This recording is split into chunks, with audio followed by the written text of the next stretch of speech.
सोचो जरा, अगर तुम बीच पर मस्ती में खेल रहे हो, रेत पर दौड़ लगा रहे हो और अचानक तुम्हारे पैरों के नीचे की रेत गायब सी हो जाए और पता चले कि वहां एक खतरनाक सी मॉन्स्टर छिपा है जो किसी को भी जिंदा नहीं छोड़ता।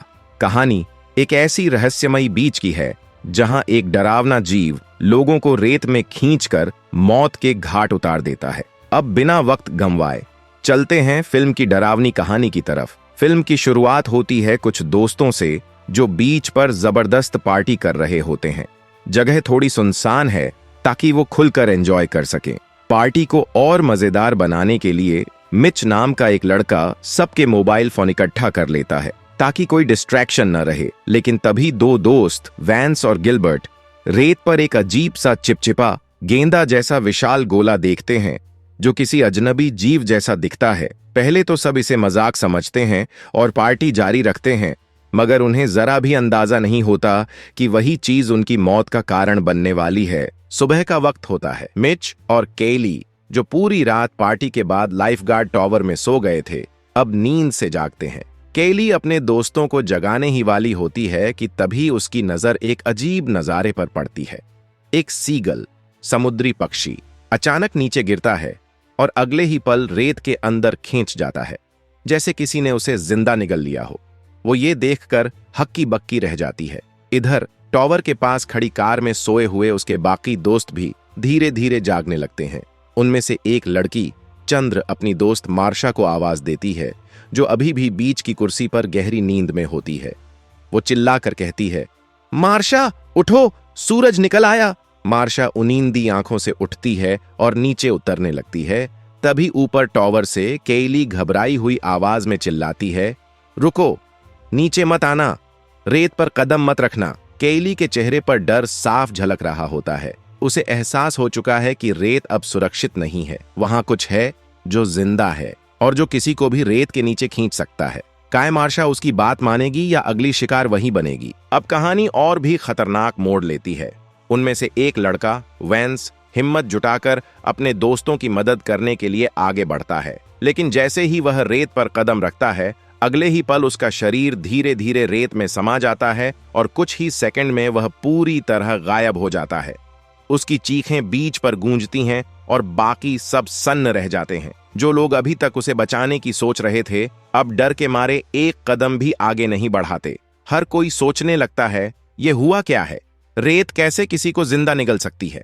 तभी एक लड़का रॉनी शक भरी आवाज में कहता है, मुझे लगता है ये सब सरकारी एक्सपेरिमेंट का नतीजा है, शायद किसी केमिकल या जहर का असर। लेकिन दूसरे लड़के जोना को ये बात बिल्कुल बकवास लगती है। वो कहता है, नहीं, ये कोई एक्सपेरिमेंट नहीं है, ये कुछ और है।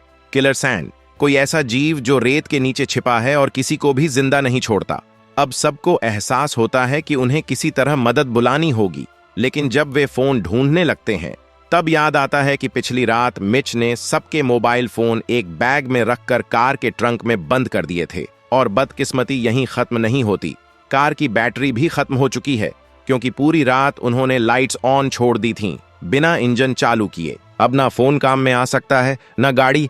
थोड़ी ही दूर पर गिलबर्ट नाम का लड़का नींद से जागता है, लेकिन उसकी हालत बाकी सबसे भी ज्यादा अजीब होती है। वो एक बड़े कूड़ेदान डस्टबिन के अंदर फंसा हुआ होता है। गिलबर्ट बाहर निकलने की कोशिश करता है, पर हर छोटी हरकत जानलेवा साबित हो सकती है क्योंकि उसे अभी तक पता ही नहीं कि रेत के नीचे क्या छिपा है। ऊपर टॉवर से कैली घबराई हुई आवाज में उसे चिल्लाकर रोकती है, गिलबर्ट, हिलो मत, नीचे बिल्कुल मत उतरना। उसकी बात सुनकर गिलबर्ट हैरान रह जाता है। उसे समझ नहीं आता कि आखिर ऐसा क्या हो रहा है। समय बीतता जाता है और धीरे धीरे केली की बेचैनी बढ़ती जाती है और तभी उन्हें बीच पर कुछ अजीब दिखाई देता है। वही बड़ा चिपचिपा गोला जो रात में मिला था अब फट चुका होता है। उसे देखकर केली कहती है, शायद ये कोई अंडा था और वो चीज अब इसमें से बाहर निकल आई है। अब सवाल ये था, आखिर वो जीव कितना बड़ा है और रेत के नीचे कितनी दूर तक फैला हुआ है? इसका पता लगाने के लिए कैली एक खतरनाक प्रयोग करती है। वो कुछ सॉसेज लेकर उन्हें अलग अलग जगहों पर रेत पर फेंकती है ताकि देखा जा सके कि वो चीज किस रेंज तक हरकत करती है। हर सॉसेज के गिरते ही रेत हल्की हल्की हिलने लगती है, जैसे किसी ने अंदर से उसे पकड़ लिया हो। अब सबको यकीन हो जाता है ये कोई साधारण बीच नहीं है, ये एक जिंदा रेत का जाल है। काफी देर तक देखने के बाद केली और उसके दोस्तों को बीच पर एक छोटा सा हिस्सा दिखता है जहां रेत हिल नहीं रही थी। लगता था कि वहां वो राक्षस पहुंच नहीं सकता, लेकिन दिक्कत ये थी कि वो जगह काफी दूर थी। अब इस हालात में जोना आगे आता है। वो बोलता है, अगर हम यहीं बैठे रहे तो मर जाएंगे, कुछ तो करना होगा। वो पास रखे 2 सर्फबोर्ड उठाता है और उन्हें जोड़कर एक अस्थायी पुल बनाता है ताकि वो एक एक करके उस सुरक्षित जगह तक पहुंच सके। जोना सावधानी से बोर्ड पर चढ़ता है, हर कदम सोच समझकर रखता है। वो लगभग टेबल तक पहुंच ही जाता है, लेकिन तभी सर्फबोर्ड हल्का सा खिसक जाता है।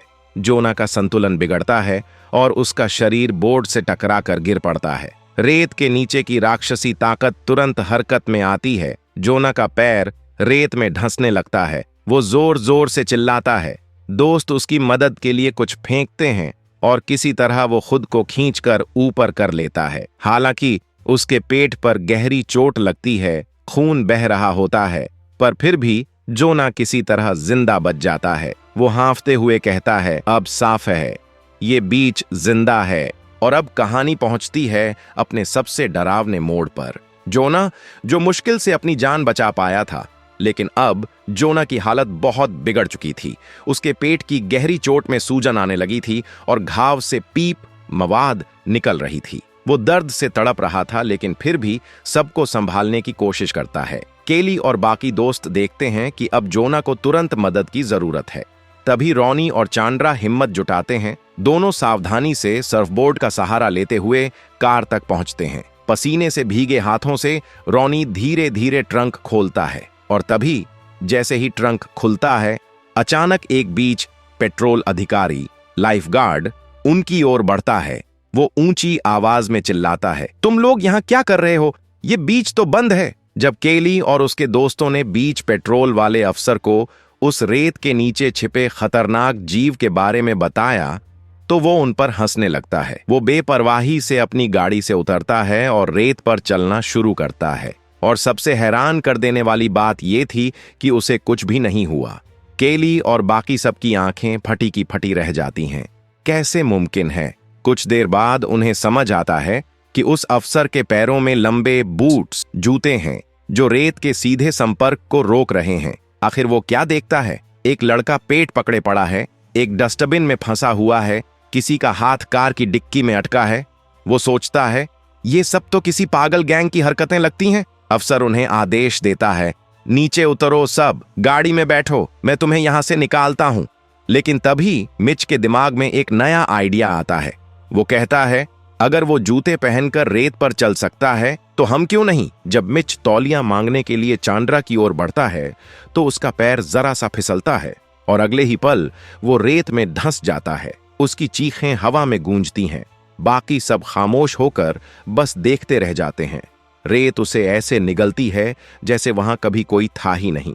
अब केली, जो अब तक टॉवर पर सुरक्षित थी, अपने दोस्तों को इस हालत में छोड़ नहीं सकती थी। वो फैसला करती है, अब मैं नीचे जाऊंगी, चाहे कुछ भी हो। वो बड़ी सावधानी से नीचे उतरती है और चांद्रा व रॉनी के पास पहुंचती है, जो अब भी कार में फंसे हैं। तीनों मिलकर किसी तरह रॉनी का हाथ डिक्की से छुड़ाते हैं, जिसका एक एक पल दर्द और डर से भरा होता है। अब उनके सामने एक ही रास्ता था। केली एक लकड़ी का लंबा डंडा, हम इसे पुल की तरह इस्तेमाल करेंगे। केली और चांद्रा बड़ी सावधानी से आगे बढ़ते हैं और आखिरकार वे बीच की मेज तक पहुंच जाती हैं, जहां घायल जोना अब भी पड़ा है। लेकिन जैसे ही रॉनी अपनी बारी लेता है, लकड़ी उसके वजन से थोड़ी मुड़ती है और अगले ही पल वो संतुलन खो बैठता है। केली चिल्लाती है, रुको रॉनी, पीछे मत हटो, पर अब बहुत देर हो चुकी होती है। रॉनी नीचे गिरता है। रेत एक झटके में उसे जिंदा निगल लेती है। सिर्फ उसकी चीख हवा में गूंजती रह जाती है। केली और चंद्र स्तब्ध रह जाते हैं। अब वो जानते हैं हर कदम मौत के साथ सौदा है। अब कहानी अपने क्लाइमेक्स के करीब पहुंच रही है। डर, दर्द और हिम्मत सब एक साथ टकरा रहे हैं। वो जगह जहां गिलबर्ट अब भी कूड़ेदान में फंसा हुआ है, बिल्कुल सुनसान पड़ी है। रात गहराने के साथ ही चांद्रा बेहोशी से जागती है। उसके शरीर पर चोटें हैं, लेकिन अब हार मानना मुमकिन नहीं। वो डगमगाते कदमों से कार की ओर बढ़ती है, कुछ ऐसा ढूंढने के लिए जो उन्हें इस मौत के बीच से बाहर निकाल सके। काफी खोजबीन के बाद उसे एक चीज दिखती है, एक रबर की नाव, इन्फ्लेटेबल बोट। जो कार के पीछे फंसी हुई होती है। वे तीनों मिलकर उस नाव को रेत पर धीरे धीरे खिसकाते हैं, लेकिन जैसे ही वो लगभग किनारे पर पहुंचते हैं, रेत अचानक हिलने लगती है। नीचे से विशाल टेंटिकल्स बाहर निकलते हैं जो किसी ऑक्टोपस की तरह मचल रहे होते हैं। केली डर के मारे कार की छत पर चढ़ जाती है, जबकि चंद्र चीख उठती है, ये चीज अब ऊपर आ रही है। केली तेजी से सोचती है और फिर उसे कार के पीछे रखा पेट्रोल का जेरिकैन याद आता है। वो झटपट ढक्कन खोलती है और बेंजिन राक्षस के ऊपर उड़ेल देती है, फिर एक माचिस जलाकर चिल्लाती है, अब देख कौन निगलता है किसे। जैसे ही आग फैलती है, पूरी रेत लाल नारंगी लपटों से चमक उठती है और वो जीव दर्द भरी दहाड़ के साथ पीछे हट जाता है। आसमान में राख उड़ती है।